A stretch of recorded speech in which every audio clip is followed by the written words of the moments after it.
Bagaimana kabar kalian hari ini? Baik. Apakah kalian sehat? Sehat. Tidak ada yang sakit? Tidak. Baik, kalau begitu kita mulai pembelajaran dengan berdoa ya. Untuk kelas silahkan memimpin doa.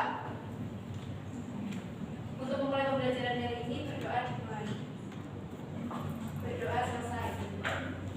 Baik, terima kasih kepada kita yang sudah memimpin doa. Selanjutnya Ibu akan mempresentasi kehadiran kalian terlebih dahulu ya. Yang pertama ada Aji, Hadir. Iva, Hadir. Gita, Hadir. Yunita, Hadir. Aurel, Hadir. Wulan, Hadir. Amara, Hadir. Aulia, Hadir. Wafa. Hadir.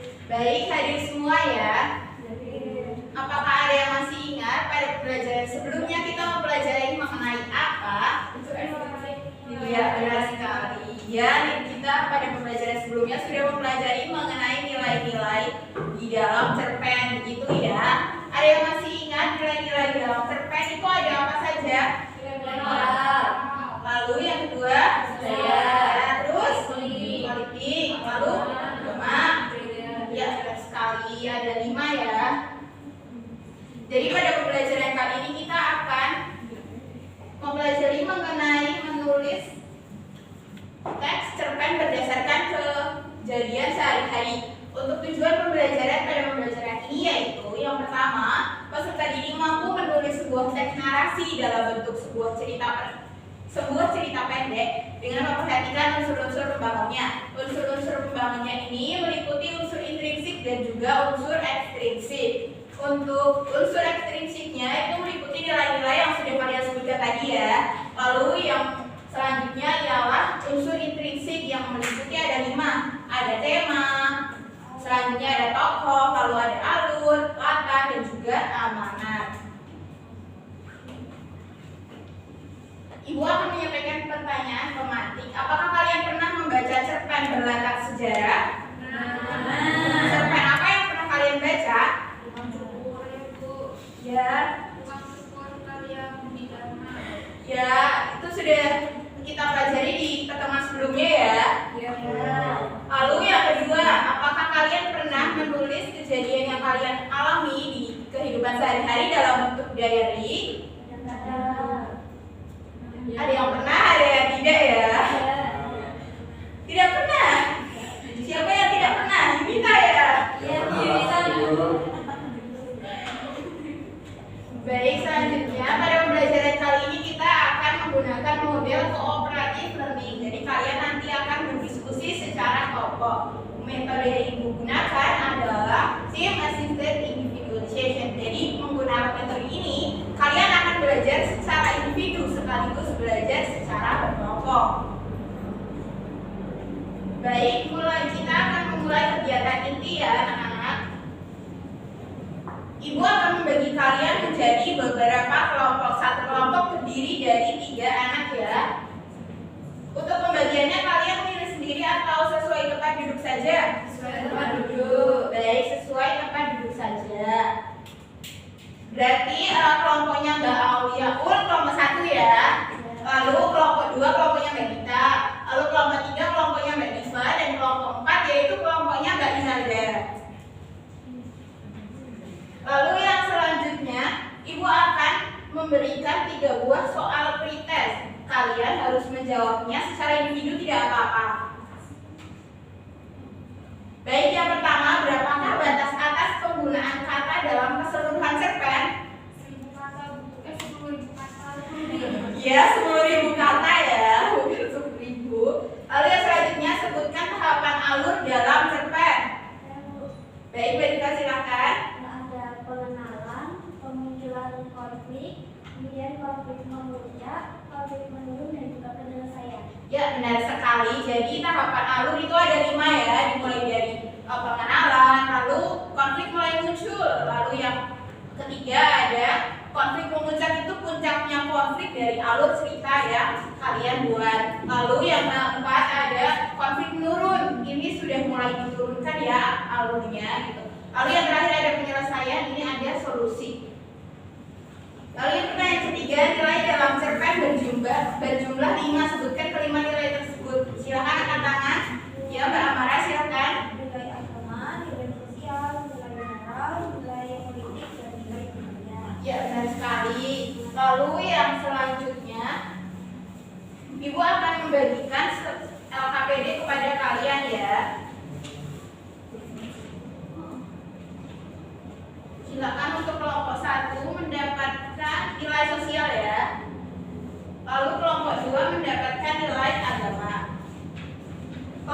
ketiga mendapatkan nilai moral. Silakan. Lalu yang keempat, kelompok 4 mendapatkan nilai politik.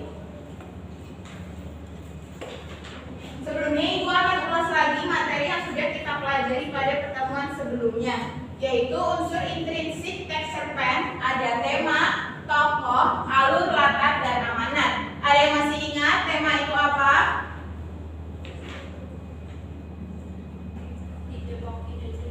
Ya, benar sekali Berdita. Lalu yang kedua ada tokoh dan penokohan. Ada yang masih ingat pembagian tokoh itu menjadi apa aja? Iya. Terus apa lagi? Ada antagonis, itu penengah, lalu deuteragonis, itu tokoh yang mengikuti tokoh utama. Seperti halnya di cerita-cerita novel-novel sekarang itu kan ada geng-gengan gitu kan. Nah, tokoh deuteragonis ini adalah tokoh-tokoh sampingan yang mengikuti tokoh utama di dalam geng gitu ya. Lalu untuk perwakilan penokohan itu ada apa saja?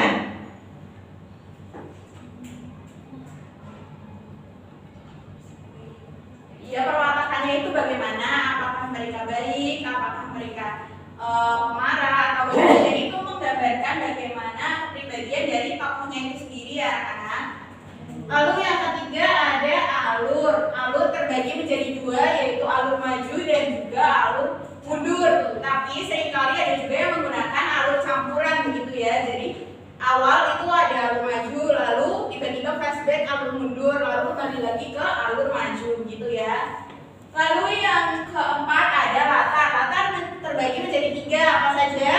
Tempat, waktu, suasana. Ya, benar sekali. Kalian masih ingat ya? Lalu yang terakhir adalah amanat. Amanat itu apa? Pesan. Ya, pesan. Ya, benar. Ya, benar. Amanat adalah pesan yang ingin disampaikan pengarang kepada para pembaca karyanya. Lalu yang kedua ada unsur ekstrinsik atau nilai-nilai dalam cerpen. Yang pertama ada nilai agama, itu berhubungan dengan agama yang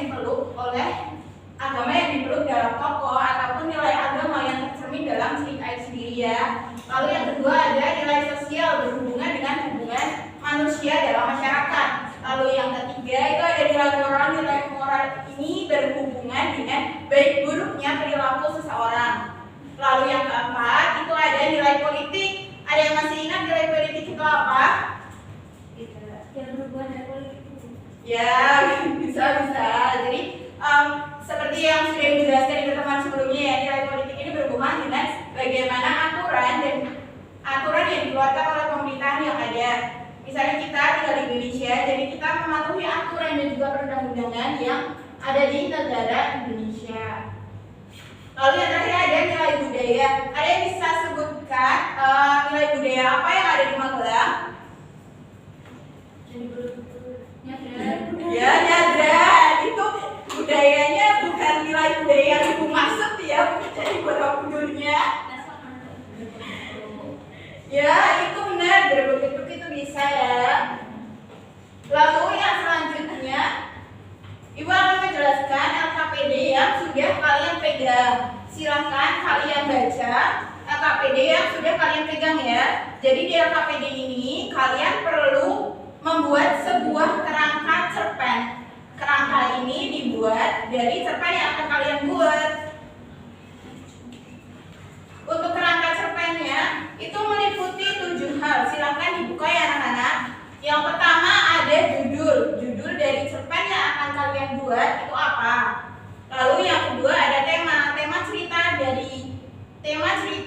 yang akan kalian buat itu apa? Lalu yang ketiga ada tokoh dan penokohan. Jadi tokohnya itu kalian akan buat berapa? Lebih baik kalian fokus pada satu tokoh saja ya, karena ini cerpen.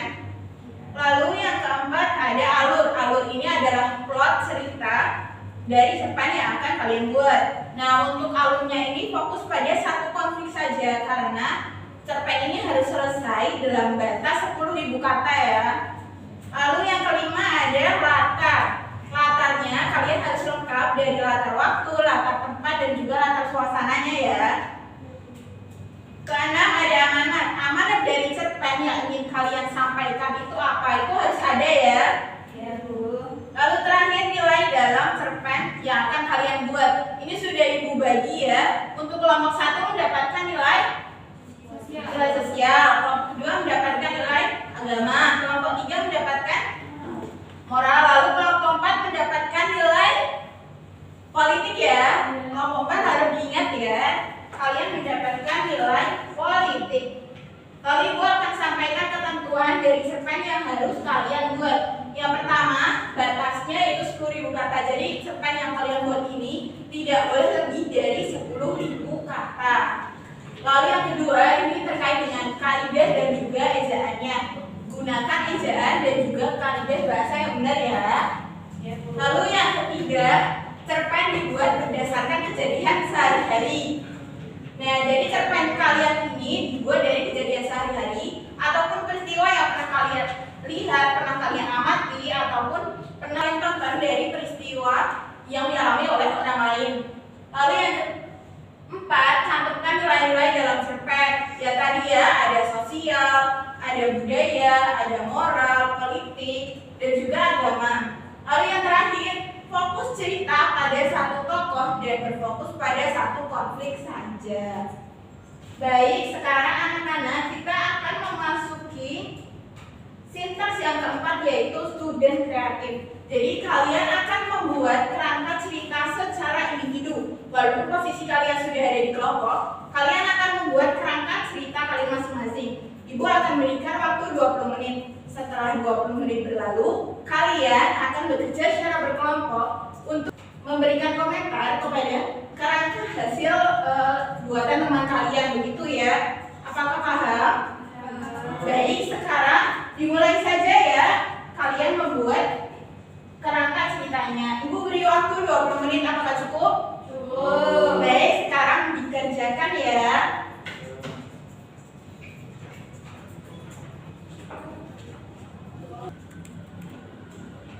Baik, sudah berapa persen progres penyelesaian kalian? Baik, 80%.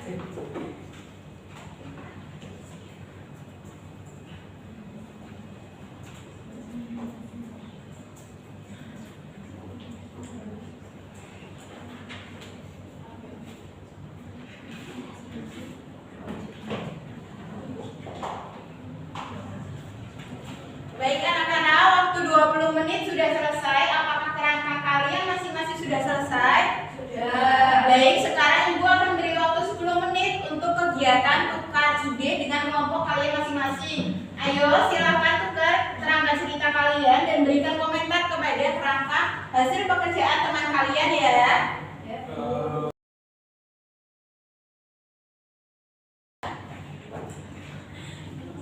Ayo berikan komentar pada kerangka teman kamu ya.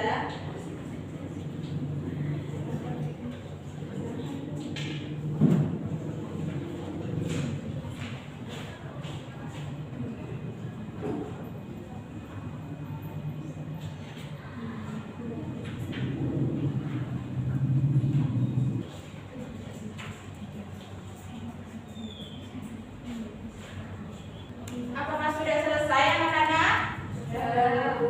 Baik, sekarang kita akan presentasi. Salah satu dari kalian akan Ibu tunjuk untuk mempresentasikan kerangka cerita yang sudah kalian buat.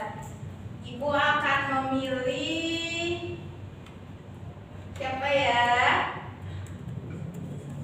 Ayo Mbak Aulia, silakan presentasikan kerangka cerita yang sudah kamu buat. Presentasinya duduk saja tidak apa-apa. Yang pertama dari judul yang saya tulis yaitu Matahariku yang tak menggenggam. Temanya time travel. Kemudian yang ketiga tokoh, namanya Fatma Nurul Chandra Kartika, usianya 23 tahun. Fisiknya rambut panjang berwarna hitam dan lurus, kulit kuning langsat, tingginya 155 cm. Kemudian kepribadiannya itu pemarat. Lalu yang keempat ada Alur. Yang pertama, kenalan. Tika merupakan anak bungsu dari keluarga yang berkecukupan.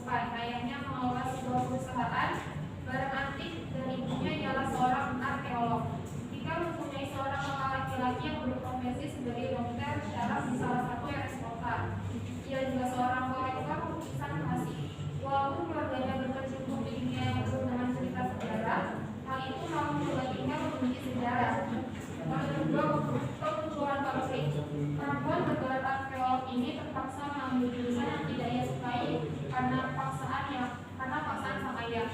Hal ini membuat Ika akan bekerja setelah dirinya lulus universitas. Pertengkaran dengan sang ayah membuat Ika enggan datang ke acara perusahaan. Akan tetapi, keputusan sang ibu membuat Ika dengan senang hati menghadiri acara lelang perusahaan ayahnya. Pada saat acara, terjadi kejadian janggal yang merenggut kesadaran Ika. Kemudian ketiga, konflik memuncak. Ketika sadar Ika sudah tidak berada di tahun 2025, ia berada di era kerajaan Singasari. Ika kemudian bertemu dengan Rakyat Baskara, salah satu tangan kanan Mahesa Kalandra yang memimpin ekspedisi Selayu. Pertemuan pertama mereka diwarnai dengan pertempuran dan petualangan. Ika yang kemudian berganti nama menjadi Padma dipaksa mengikuti Baskara ke kerajaan Dharmajati. Karena sering berinteraksi, pembuaran bisnis di antara Padma dan Rakyat Baskara. Sayang kisah semara mereka berakhir tragis saat Padma meninggal karena kecemburuan salah satu putri peti kerajaan tersebut. Kemudian yang keempat, konflik menurun. Selepas kepergian Padma, kesedihan menyelimuti wajah sang rakyat. Pada saat upacara resmi penerimaan putusan Singasari dan kerajaan Dharmajati terjadi penyergapan yang mengakibatkan acap peti dari Singasari menghilang. Kembali ke tahun 2025, Ika membuka mata di rumah dikelilingi keluarganya. Cerita asmara dengan sang rakyat seakan menjadi mimpi semata. Tapi Ika percaya bahwa pertemuannya dengan sang surya bukanlah khayalannya. Karena itu ia akhirnya berupa mencari sejarah mengenai kerajaan Dharmajati. Kemudian yang terakhir, penyelesaian. Pencarian Ika berujung buntu. Ia tak dapat menemukan keberadaan dirinya pada era kerajaan Dharmajati. Akan tetapi, kalau dijarapi harapannya mulai meredup. Ia bertemu dengan Rayan, lelaki yang mengalami mimpi bertemu dengan Padma. Kemudian yang kelima adalah latar. Latar pertama yaitu latar tempat di Magelang. Kemudian latar yang kedua latar waktu, yaitu tahun 2025. Kemudian latar suasananya menyenangkan, sedih, dan patah hati. Kemudian yang keenam, pengkhianatan. Maksudnya amanat. Amanatnya yaitu pengkhianatan menyebabkan perpecahan, tangis, dan memutus aliran kehidupan orang lain. Kemudian yang ketujuh, nilai terpen. Nilainya yaitu nilai sosial. Benih kebencian sekecil kelereng dapat berubah menjadi batu besar yang mengarahkan pada hal tidak baik. Boleh ibu bincang sebentar KPD-nya. Baik, ibu akan mengulas hasil dari kerangka cerita milik Mbak Aulia Ulizati ya. Jadi di sini sudah lengkap, ada judul, ada tema, ada juga tokohnya. Nah di sini baru disebutkan tokoh utamanya ya. Tokoh utamanya ini Padma atau Tika gitu. Besok bisa ditambahkan dengan detail dari tokohnya si Rakyat Baskara. Lalu ada tokohnya Rayan, itu juga bisa ditambahkan detailnya. Lalu untuk alurnya bisa ditambahkan di bagian penyelesaiannya ya. Di sini kan ia bertemu dengan Rayan, lelaki yang mengalami mimpi bertemu dengan Padma. Bisa ditambahkan bagaimana akhir kisah dari Tika dan juga Rayan di masa depan di tahun 2025 itu ya. Lalu untuk latar bisa ditambahkan untuk latar tempat dan juga waktu. Ini kan baru latar modernnya di tahun 2025 ya. Bisa ditambahkan latar pas mereka di kerajaan Singasari. Itu kan ada di kerajaan Singasari, lalu ada di kerajaan Dharmajati juga ya. Itu bisa ditambahkan. Untuk amanat dan nilai cerpennya sudah sesuai ya. Lalu yang selanjutnya, ibu akan meminta kalian untuk mengerjakan sebuah tes akhir. Baik, untuk tes akhirnya kalian bisa scan barcode di depan ini ya. Silakan kerjakan dalam waktu 5 menit.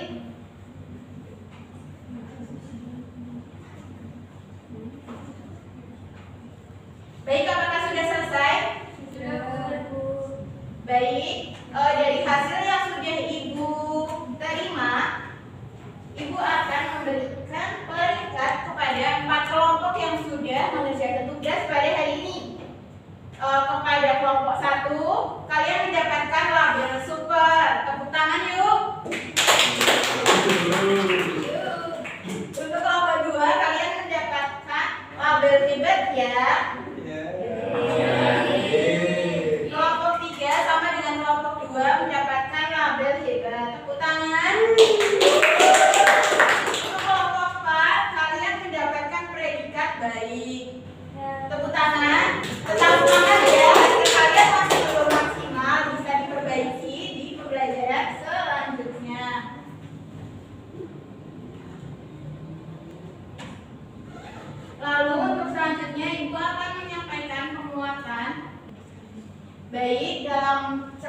sudah kalian buat tadi itu ada tahapan alur ya, ada 5. Yang pertama itu pengenalan bagian awal cerita mulai dari tokoh, latar yang digunakan, dan juga sekilas atau spilan dari alur yang akan kalian sampaikan. Lalu yang kedua ada pemunculan konflik. Pada bagian ini alur sudah mulai memuncak ya, tapi belum pada puncak ceritanya. Lalu pada bagian yang ketiga ada konflik memuncak atau klimaks. Pada bagian ini konflik dari cerpen yang kalian buat itu sudah pada puncaknya. Misalnya pada ceritanya Aulia Ulizati tadi itu pada penyerangan di kerajaan Dharmajati yang mengakibatkan kematian Padma. Lalu yang selanjutnya ada konflik menurun. Pada bagian ini konflik sudah tidak memuncak. Jadi pada bagian ini konflik sudah mereda antar tokoh. Jadi di ceritanya Mbak Aulia Ulizati tadi, Padma yang tadinya di kerajaan Singasari kembali pada tahun 2025. Lalu yang terakhir ada penyelesaian. Penyelesaian adalah solusi dari konflik yang dialami oleh para tokoh dalam cerpen. Alur ditutup dengan penyelesaian konflik dan merupakan bagian akhir dari alur. Begitu ya anak-anak? Baik, materinya sudah selesai. Tepuk tangan untuk semuanya. Baik, sekarang apa ada yang bisa menyimpulkan materi yang sudah kita pelajari hari ini? Baik, Ibu bantu saja ya. Kita pada hari ini sudah mempelajari mengenai apa? Ya, benar sekali. Menulis cerpen itu harus mengadu 2 unsur, yaitu unsur apa? Iya, benar sekali. Baik, apakah menurut kalian ada bagian dari pembelajaran yang sulit? Tidak ada, sudah semua?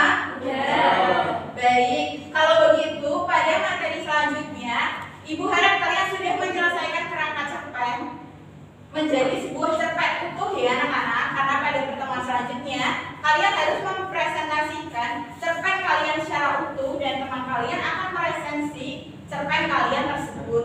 Jadi pada pertemuan selanjutnya kalian akan mempelajari mengenai menulis resensi dari teks cerpen. Begitu ya. Jangan lupa tugasnya diselesaikan. Baik, untuk menutup kegiatan pembelajaran, silakan ketua kelas untuk memimpin doa.